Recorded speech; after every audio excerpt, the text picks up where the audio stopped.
जय हिंद। मैं निपुण आलम भाई डायलॉग मंच में आप सबका स्वागत करता हूं। और दोस्तों, डायलॉग मंच का मोटिव यूथ को सही डायरेक्शन और मोटिवेशन देना। उसी श्रृंखला में आज हमारे साथ जुड़े हैं एक चिर परिचित चेहरा आज पूरे भारत में, जिनका नाम है शुभम कुमार जी। शुभम कुमार जी ने इस बार जो यूपीएससी का परिणाम आया है उसमें फर्स्ट रैंक लाकर अपने आप को विराजमान किया, अपने आप को सुनिश्चित किया है। तो शुभम जी, आपका बहुत बहुत स्वागत डायलॉग मंच के अंदर। थैंक यू सर, मुझे बुलाने के लिए इस मंच पे। शुभम जी, पहला प्रश्न डायलॉग मंच की ओर से रहेगा, क्योंकि समय हम ज्यादा न लगाएं। तो प्रश्न सिंपली ये रहेगा कि सिलेक्शन होने के बाद, जैसे कहा जाता है कि सिविल सेवा परीक्षा बहुत ही मुश्किल परीक्षा है और आपने तो उस मुश्किल परीक्षा में फर्स्ट रैंक लाए हैं, तो आपका इस परीक्षा के बारे में नजरिया क्या है, व्यू क्या है कि वाकई में क्या ये वाकई बहुत मुश्किल परीक्षा है? आई थिंक जो एग्जामिनेशन है सिविल सर्विसेज, वो आपको कई पायदानों पे चेक करता है, prelims, mains and interview.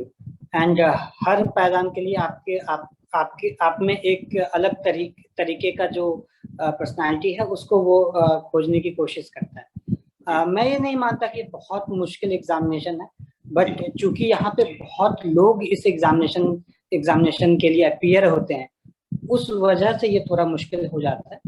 But अगर आप सिस्टमैटिक तरीके से अगर आप पढ़ाई करते हैं और थोड़ा अगर आप जो है लक भी आपके साथ होनी चाहिए, क्योंकि हो सकता है कि आपका पहले अटेम्प्ट या दूसरे अटेम्प्ट में ना हो, लेकिन आप कंटिन्यूसली अगर मेहनत करते हैं तो आप भी जो है इस एग्जामिनेशन को जो है क्लियर कर सकते हैं। बहुत बढ़िया।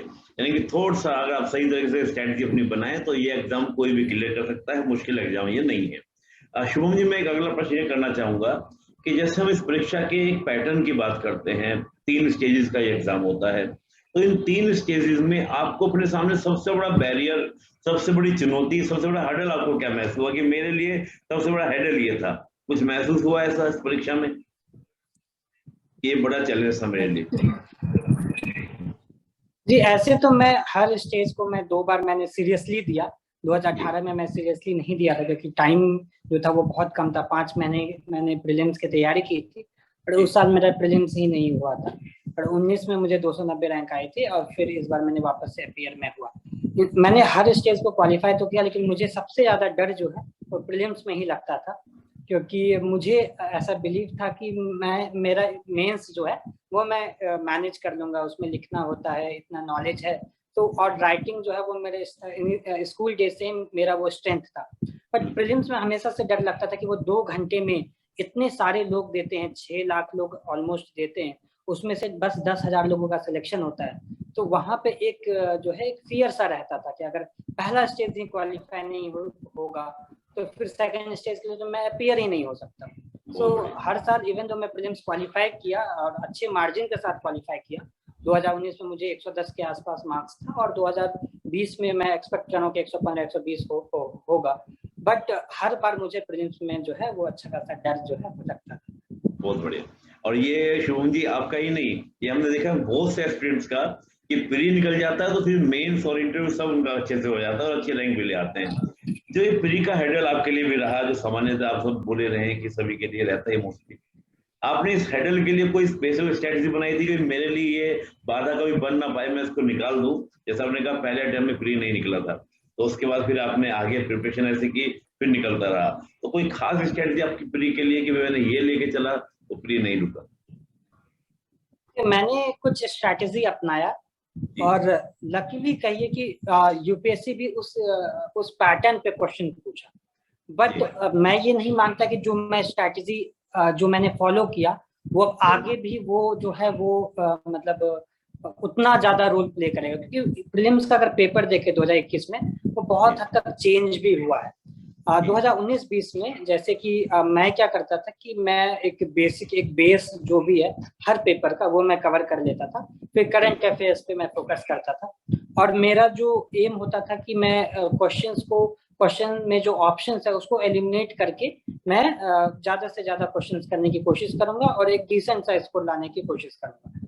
सो इसमें अगर मैं टॉपिक वाइज जाएं तो खास करके इन्वायरमेंट और science and tech and polity, ये मेरा स्ट्रॉन्ग एरिया था। तो इसको मैं बहुत सारे डायमेंशन से कवर करता था। इनफैक्ट प्रीलिम्स में ये बहुत जरूरी है कि आप ज्यादा से ज्यादा जो नॉलेज है उसको गैदर करें, और आपको एक रफ आइडिया हर चीज का होना चाहिए जिसके तहत आप ऑप्शन को एलिमिनेट कर पाए। सो इन्वायरमेंट में और साइंस एंड टेक में मैं गूगल का बहुत सहारा लेता था, जो भी टॉपिक न्यूज में है एंड जो भी मैं पेपर पढ़ रहा हूँ और जो भी मंथली मैगजीन, कोई भी कोचिंग इंस्टीट्यूट का आप फॉलो कर सकते हैं, सो उनको मैं फॉलो कर रहा हूँ। तो वहां पे जो टर्म्स आते थे उसको मैं गूगल करता था। मैं बस वहां पढ़ के लिमिट नहीं रहता होता था कि बस इतना पढ़ लिया तो हो गया, मैं उसको गूगल करता था, फिर जो एक्स्ट्रा इन्फॉर्मेशन है उसके मैं शॉर्ट नोट्स वगैरह बनाता था। और पॉलिटी और हिस्ट्री वगैरह में, क्योंकि हिस्ट्री मेरा वीक एरिया था, तो मैं उसको लिमिट करके रखता था कि मैं 5-6 क्वेश्चन जो भी मैं छोड़ता हूँ एग्जाम में, मैं वो हिस्ट्री के ही छोड़ूंगा, क्योंकि इसमें जो है मैं अच्छा परफॉर्म नहीं करता। तो मैं उसके सोर्सेस को लिमिट रखा और मैं उतना ही पढ़ा जितना मैं उसको मैं जो है ज्यादा से ज्यादा जो मैं जितने टाइम में मैं उसको कवर कर पाऊँ। मॉडर्न हिस्ट्री में अच्छे से पढ़ता था, but ancient medieval and art and culture जो थे उतने अच्छे से नहीं पढ़ाई की थी। बट प्रीलिम्स का जो पैटर्न है वो चेंज होते रहता है। जैसे 2021 में देखेंगे काफी सारे क्वेश्चंस हिस्ट्री से थे, अगर आप हिस्ट्री को इग्नोर करते हैं तो आपको नुकसान होगा। तो इसलिए मैं ये कहना चाहूंगा कि थोड़ा लक का भी फैक्टर होता है कि जो आपने जो तैयारी की उसके अकॉर्डिंग अगर क्वेश्चन आ गए तो आपका प्रीलिम्स जो है वो क्लियर हो जाता है। बहुत बढ़िया। देखिए लक का फैक्टर तो होता ही, शुभम जी ने बताया। और दूसरी बात एक बहुत सिंपल स्टेट थी कि जो आपका स्ट्रॉन्ग पोर्शन है उसको आप बहुत स्ट्रॉन्ग कीजिए, जो वीक है उसको एवरेज भी करेंगे चलेगा, तो यहाँ मैनेज हो जाएगा। लेकिन एक बात ध्यान रखिएगा, जो शुभम जी ने कहा कि इस बार 2021 में हिस्ट्री से क्वेश्चन ज्यादा आ गए, तो अगर आप किसी टॉपिक को इग्नोर करेंगे तो गड़बड़ हो जाएगी, उसको ध्यान रखना है। लक वाला जो फैक्टर है वो मैं बहुत ज्यादा हाईलाइट नहीं कर रहा हूँ, मैं ये हाईलाइट कर रहा हूँ कि आपको जो रिस्क है वो मिनिमाइज करना है। तो मैं क्या करता था कि अगर मेरा ये स्ट्रेंथ एरिया जितना प्रिपेयर कर पाऊँ अपने तरीके से, जैसे कि 2019 में मैंने देखा कि रिपोर्ट पे क्वेश्चन आए, 2018 में 2 क्वेश्चन आए थे रिपोर्ट्स और इंडाइसेस पे, तो 2019 में मैंने बहुत अच्छे से प्रिपरेशन की और वहां पे 1 क्वेश्चन आए। फिर 2020 में भी प्रिपेयर किया, क्योंकि आपको नहीं पता कि यूपीएससी कहीं पूछते, तो मैंने प्रिपेयर किया बट क्वेश्चन नहीं आए। लेकिन आपको हर एरिया में प्रिपेयर करना है, चाहे वो यूपीएससी पूछे या ना पूछे। तो मैंने इंडाइसेस के प्रिपरेशन किया, फिर जो नेशनल पार्क्स हैं, इवन दो इस बार शायद 2021 में नहीं पूछा है, लेकिन आपको प्रिपेयर करना पड़ेगा, क्योंकि यूपीएससी जो है वो कभी भी किसी भी साल पूछ सकता है। तो आपका प्रिपरेशन जो होना चाहिए वो कॉम्प्रिहेंसिव होना चाहिए। अब मुझे क्योंकि कम टाइम था उस वजह से मैं हिस्ट्री वाला पोर्शन जो है 2019 में कवर नहीं कर पाया। फिर मेरा ज्वाइनिंग हो गया, मेरी ज्वाइनिंग होने के बाद मैं 2020 के लिए भी मैं पढ़ नहीं पाया था, जो है टाइम कम था, रिजल्ट के जस्ट बाद फिर प्रीलिम्स था। लेकिन अगर किसी बंदे को, किसी स्टूडेंट को, किसी एस्पिरेंट को अगर तैयारी अगर नए सिरे से करने, तो कोशिश ये होनी चाहिए जो आपका स्टैटिक पार्ट है वो अब अच्छे से कवर होना चाहिए, और उसमें आप ब्लंडर्स जो है वो कम से कम करें। बहुत बढ़िया। यानी कि स्टैटिक पोर्शन तो हम लोग कई बार रिवाइज भी कर सकते हैं, वो अच्छे से आपका स्ट्रॉन्ग हो जाएगा, तो आपको परीक्षा में ज्यादा इश्यूज नहीं होंगे, आप बेटर तरीके से उसको क्या कर सकते हैं, पास आउट कर सकते हैं। शुभम जी, हम अगली बात करें। जैसे अभी आपने कहा कि हमने जो पूरी स्टडी की, तो क्या प्री और मेंस आपने इंटीग्रेटेड प्रिपरेशन की या दोनों की अलग अलग की थी अपनी प्रिपरेशन, प्री और मेंस की दोनों? मेरा प्रिपरेशन कंबाइंड होता था, प्री और मेंस की कंबाइंड प्रिपरेशन होता था। बट 3 महीने पहले, प्रीलिम्स के 3 महीने पहले मैं पूरा फोकस जो है प्रीलिम्स पे करता था, और प्रीलिम्स के जस्ट बाद तो पूरा मेंस का चलता था। लेकिन इसमें क्या है कि जो अगर आप प्रीलिम्स और मेंस की देखेंगे तो सोर्सेस ऑलमोस्ट सिमिलर ही होगा, बट एड ऑन्स हो जाते हैं। जैसे प्रीलिम्स में आपको, जैसे मैं बताया, रिपोर्ट, इंडाइसेस ये पढ़ने होते हैं, या मैं मिनिस्ट्री के ईयर एंड रिव्यू पढ़ता था, या नेशनल पार्क्स अलग से पढ़ता था, प्लेसेस जो है वो अलग से पढ़ता, तो ये एड ऑन्स हो जाते थे, बट वो बेस जो है वो सेम ही रहता था। जो मैं स्पेक्ट्रम पढ़ा, जो मैं पॉलिटी के लिए कोई किताब पढ़ी, या जो मेरे नोट्स हैं, वो प्रीलिम्स में भी यूजफुल होते थे और वो फिर मेंस में भी यूजफुल होते थे। लेकिन जो एड ऑन्स है, जो वैल्यू एडिशन वाली चीजें हैं, वो प्रीलिम्स के लिए डिफरेंट हो जाता था और मेंस के लिए वो डिफरेंट हो जाता था। बहुत बढ़िया। यानी दोस्तों, आप इंटीग्रेटेड तैयारी करें, दोनों को मिलाकर पढ़ें, लेकिन जब थोड़ा पेपर सामने जिसका आ जाए, प्री आ जाए, तो प्री पर थोड़ा ज्यादा फोकस कर दें। शुभम जी का कहना ये है। शुभम जी, थोड़ा सा बात करें मेंस के बारे में। तो मेंस के लिए आपने क्या स्ट्रेटजी अपनाई कि जिससे आपको मेंस में अच्छे मार्क्स मिले? और मेंस आंसर राइटिंग प्रैक्टिस की हम बात करें, प्रीवियस क्वेश्चंस आपने लगाए, कैसे आपने मेंस को हैंडल किया? साथ में आपने एंथ्रोपोलॉजी एक ऑप्शनल को भी आपने मैनेज किया, तो ऑप्शनल प्री से पहले तैयार किया था, आफ्टर प्री तैयार किया? और सब मेंस के बारे में अब मुझे बहुत पहले प्रिपरेशन में समझ में आ गया था कि आंसर राइटिंग का जो इम्पोर्टेंस है वो बहुत ज्यादा है, और मैं फॉर्चुनेट मानता हूँ कि मेरे स्कूल से ही मेरी जो आंसर लिखने का तरीका था वो पॉइंट वाइज था, तो उससे मुझे एक बेस मिला कि मुझे इतना जो है मेहनत नहीं करना। बहुत लोग पैराग्राफ में लिखते हैं, बहुत लोग पॉइंट में लिखते हैं, बट मैं रिकमेंड करूंगा क्योंकि आपको 3 घंटे में 50 पेजेस लिखने होते हैं और इतने सारे अब जो है क्वेश्चंस के सब क्वेश्चंस हो जाते हैं, so it's better to write in point wise. कुछ कुछ क्वेश्चन जो एनालिटिकल होते हैं उसको फिर मैं पैराग्राफ में लिखता था। सो जो मेरा प्रिपरेशन है वो जनवरी 2018 से स्टार्ट हुआ और मैंने आंसर राइटिंग फरवरी में ही स्टार्ट कर दिया था 2018 में। एक एक क्वेश्चन करके मैं लिखता था। इनिशियली मैं कंटेंट पढ़ के लिखता था क्योंकि कंटेंट नहीं होता था तो मैं उसके आर्टिकल्स पढ़ लेते थे, फिर मैं क्वेश्चंस लिखता था। फिर जो मेंस का जो प्रिपरेशन है उसमें जो मेरा पहला फोकस होता था कि सिलेबस जो है वो मैं सोर्सेज जो है वो लिमिटेड में रखूंगा। तो इसके लिए जो प्राइमरी सोर्सेज जो मैंने प्रीलिम्स के लिए पढ़े हैं वो मेरा एक बेसिक सोर्स होता था। इसके अलावा जो है बहुत सारे कंपाइलेशंस आते हैं मेंस के लिए, तो उसमें मैं सिलेक्टिवली उसको रीड करता था। मैं सारे जो है वो इंटायर कंपाइलेशंस नहीं पढ़ता था। बहुत बच्चे जो है ये गलती कर लेते हैं कि ये सारा चीज है वो एक लाइन से सारा चीज पढ़ने लगते हैं। आप वैसा ना करें, आप सेलेक्टिवली पढ़े। जैसे अगर मुझे इंटरनेशनल रिलेशंस पढ़ने हैं तो मैं न्यूज़पेपर में इंटरनेशनल रिलेशंस को मैं ज्यादा फॉलो नहीं करता था क्योंकि 2 क्वेश्चंस आते हैं और काफी सारे न्यूज़पेपर में हर अगले दिन जो है वो इंटरनेशनल रिलेशंस पे आर्टिकल्स आते हैं। तो मैं क्या करता था कि किसी कोचिंग इंस्टीट्यूट का एक इंटरनेशनल रिलेशंस पे मेंस का एक कंपाइलेशन आ गया तो वो मैं 60-70 पेज में उसका पढ़ लेता था, फिर उसके 4 पेज के खुद के नोट्स बना लेता था। फिर मैं इंटरनेशनल रिलेशंस कहीं और से नहीं पढ़ता। तो सिमिलरली सारे टॉपिक्स पे जो मेरा सोर्सेस होता था वो लिमिटेड होता था। फिर एक वैल्यू एडिशन चीज होती है, जैसे कि इंटरनेशनल रिलेशंस में पढ़ा तो 4 पेज के शॉर्ट नोट्स बना दिया। जैसे इंडिया चाइना रिलेशन लिखा तो वहाँ पे 5-6 जो इंपॉर्टेंट पॉइंट्स हैं जिसको मुझे लिखना ही लिखना है अगर इंडिया चाइना रिलेशन आते हैं तो उसको मैं उसको जॉट डाउन कर लेता था, फिर उसके मैप्स बना लेता था।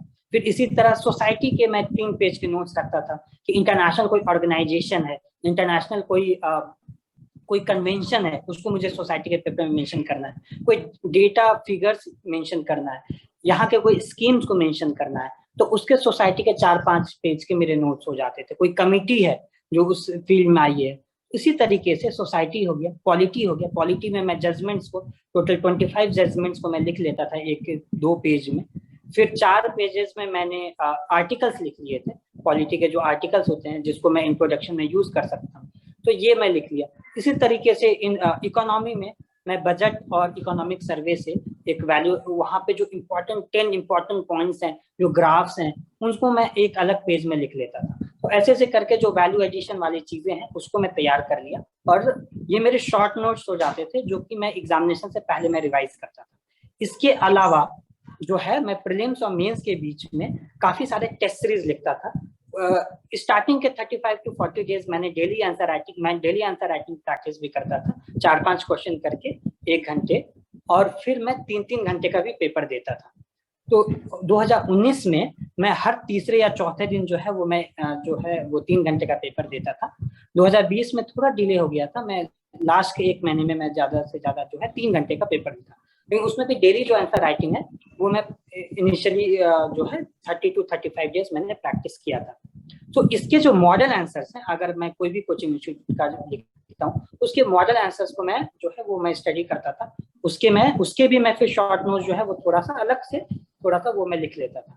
फिर इसके अलावा जो है मैं जो न्यूज़पेपर पढ़ता हूँ, जो मेरे हिंदू और मैं हिंदू पढ़ता था और इंडियन एक्सप्रेस पढ़ता था, फिर बाद में हिंदू पढ़ना छोड़ दिया था, इंडियन एक्सप्रेस में ज्यादा पढ़ता था।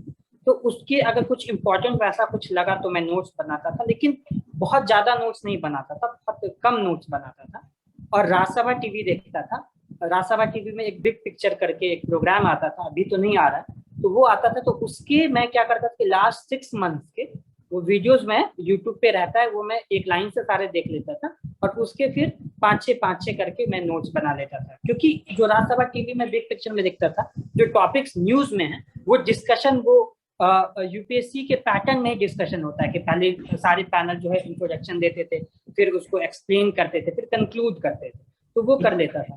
फिर एडिशनली मैं स्ट्रैटेजी फॉर न्यू इंडिया @75, उसमें 39 या 49 टॉपिक्स हैं, वो पूरा यूपीएससी से रिलेवेंट टॉपिक्स है।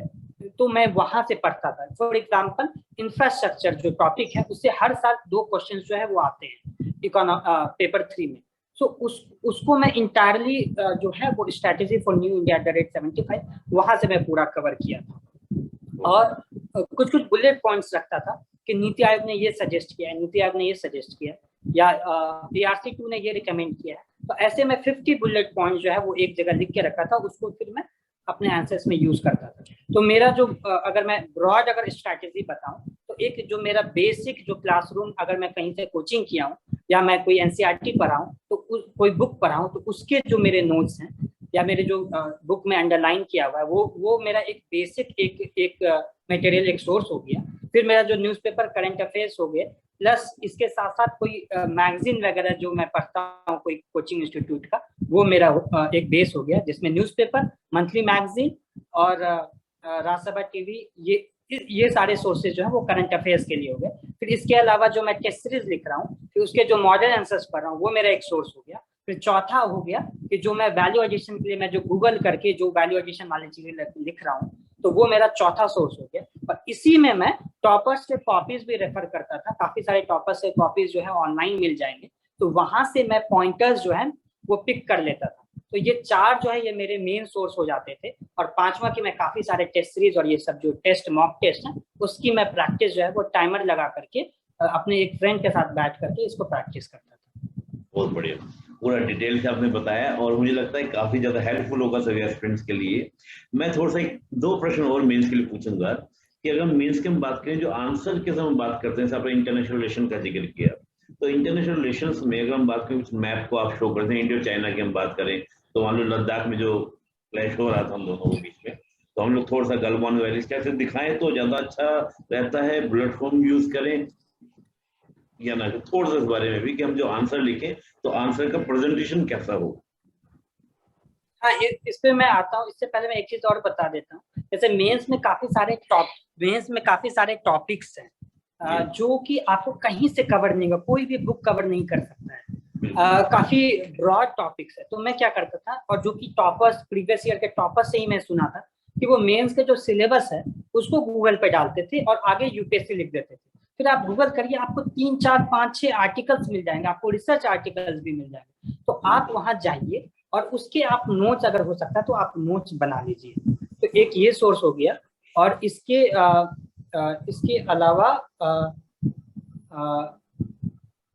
अलावा जो है, जो प्रैक्टिस में जब करता था तो फोकस ये होता था कि टाइम मैनेजमेंट हो गया, प्रेजेंटेशन स्टाइल हो गया, पॉइंट वाइज लिखना हो गया, इस पे मेरा बहुत ज्यादा फोकस होता था।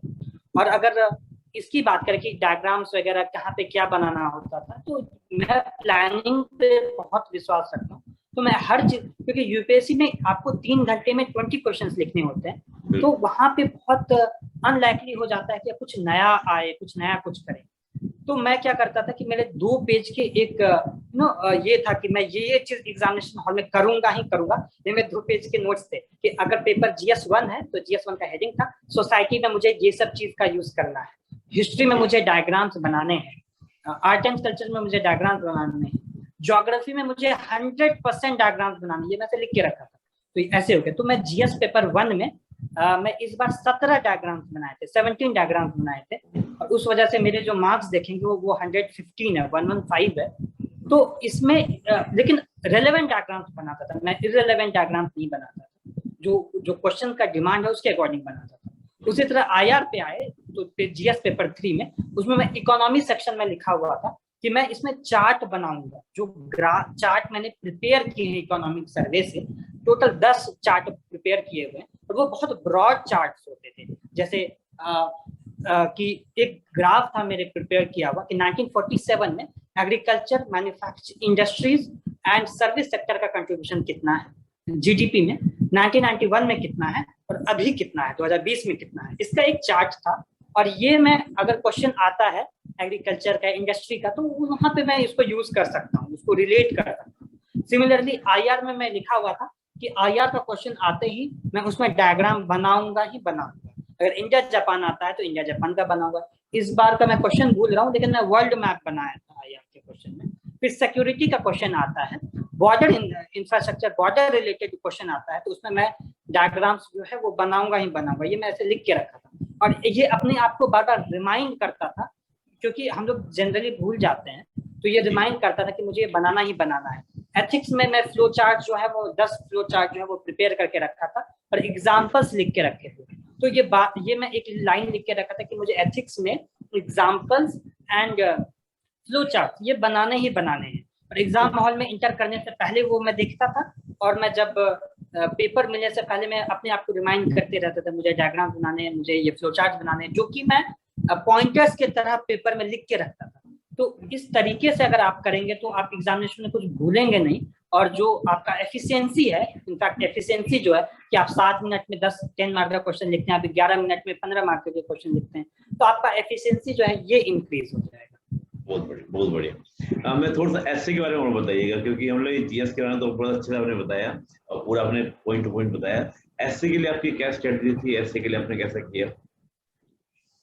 एसए का मैंने एक जगह से कोचिंग का 5 लेक्चर का ये था, कोचिंग था, लेकिन मैं कहना चाहता हूँ कि कोई भी कोचिंग आपको एसए का पूर्ण रूप से आपको प्रिपेयर नहीं कर सकता है। मेरा स्ट्रैटेजी रहा कि मैं एक फ्रेमवर्क बना लूं।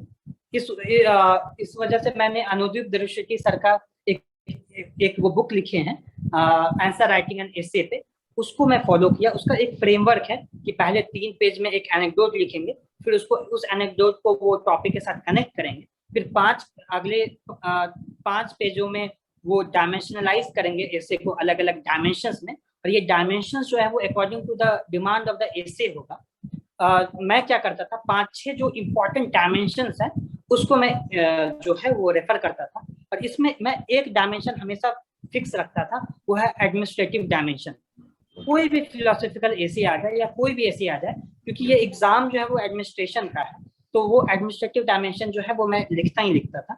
फिर इसके बाद 3 पेजेस में मैं उस टॉपिक्स में मैं क्वेश्चन डालता था कि अगर इसमें लैकुने क्या है, इसमें कैसे इम्प्रूव किया जा सकता है, ऐसे 3 इंपॉर्टेंट क्वेश्चंस मैं पोज करता था, फिर उसको एक पेज में हैंडल करता था। फिर लास्ट के 1.5 या 2 पेजेस में मैं उसको कंक्लूड करता था, उसमें गवर्नमेंट के स्कीम्स या ब्रॉडर पर्सपेक्टिव में उसको कंक्लूजन पे लेके आता था, और फिर उसको एनेक्डोट जो मैं स्टार्ट में कहानी लिखा है उसके साथ में उसको लिंक करता था। तो ये पूरा का पूरा 11 पेजेस का मेरा एक फ्रेमवर्क होता था, और सेम फ्रेमवर्क मैंने दोनों एसे में लिखा था। और जो सोर्सेस का बात है, मेरा प्राइमरी सोर्स जो था एसे का, वो मैं क्या किया था कि एसे को 15 ब्रॉड टॉपिक्स में डिवाइड कर लिया था। हेल्थ, एजुकेशन, इंडिया पे क्वेश्चन है, डेवलपमेंट पे है, रूरल इकोनॉमी, रूरल डेवलपमेंट पे क्वेश्चन है, तो ऐसे 15 ब्रॉडर डायमेंशंस को कवर किया था। इस टॉपिक्स को मैं गूगल करता था अपने एक फ्रेंड के साथ बैठ के, फिर 4 से 5 दिनों में जो है वो सारा गूगल से मैं कंटेंट निकाला, और टॉपर्स के कॉपीज आपको मिल जाएंगे, जो भी मॉक पेपर्स होते हैं वहां से मैं रेफर करता था। वहां मैं हेविली डिपेंडेंट था, मैं कहना चाहूंगा कि वहां से काफी सारे मैं कंटेंट जो है मैं निकालता था, और योजना मैं रेफर करता था। लास्ट 1 ईयर की मैं योजना, उसका जो पहला पेज होता है एडिटर्स का पेज, वो करता ही करता था, और 10 मिनट में मैं अंदर के भी कुछ इंपॉर्टेंट आर्टिकल्स छान लेता था, उसको निकाल लेता था। सो ऐसे करके जो भी ये सारे 15 ब्रॉड टॉपिक्स हैं, उसको मैं अलग अलग सोर्सेज से मैं जो है एक शॉर्ट नोट्स जैसा 2-2, 3-3 पेजेस का शॉर्ट नोट्स बना लेता था। फिर जो प्रधानमंत्री जी का जो मन की बात होती है, वहां से मैं एनेक्डोट निकालता था, वहां से वो केस स्टडीज, वो अच्छे एग्जाम्पल डिस्कस करते हैं, तो उसको मैं जो 5-6 अच्छे एग्जाम्पल्स हैं उसको मैं अपने अलग से मैं लिख लेता था। सो इसी तरह मैं कोट्स, कंक्लूजन, इसके मैं 6 पेज के मेरे नोट्स थे, तो वो वहां पे कंक्लूजन और कोट्स वगैरह में लिखा हुआ था। अगर मौका मिलता था तो मैं कंक्लूजन वाले में ये कोट्स वगैरह को यूज करता था। तो ये सारे के सारे जो नोट्स हैं, मैं कमिंग डेज में, क्योंकि अभी मेरे पास नोट्स है नहीं, मैं घर आया हुआ, तो ये मैं अपने टेलीग्राम चैनल के थ्रू मैं ये शेयर करूंगा। जो मेरा टेलीग्राम चैनल है वो है Shubham Kumar strategy and notes for UPSC CSC.